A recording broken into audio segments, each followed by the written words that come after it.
The Dehydrate function uses Element IQ to combine low and stable heat with maximized airflow to evenly dry out foods without overcooking.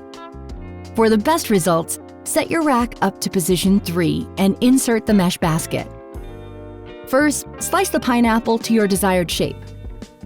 Next, arrange the pieces with even spaces between slices. Use the confirm dial to set Dehydrate on the LCD. You'll see a 12-hour minimum cook time, but you can adjust the time up to 72 hours.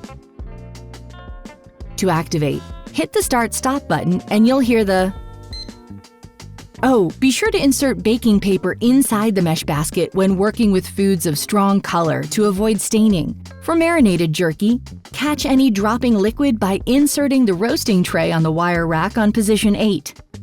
You can use the convection button to choose between no convection, convection, and super convection.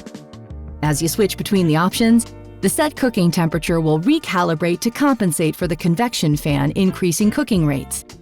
The Rotate Remind feature can also be used with this function, meaning the oven will remind you to rotate your food so that it dehydrates more evenly.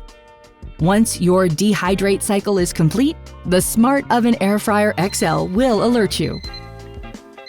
The Magnetic Auto Eject feature also works with this cooking mode.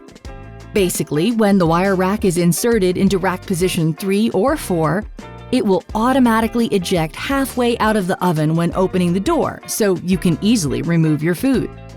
Make sure you open the door slowly when the wire rack is in this position to prevent the rack from ejecting too quickly.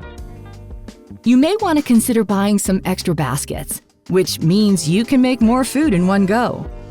The Smart Oven Air Fryer XL can fit a total of 4 air frying dehydrating baskets at one time.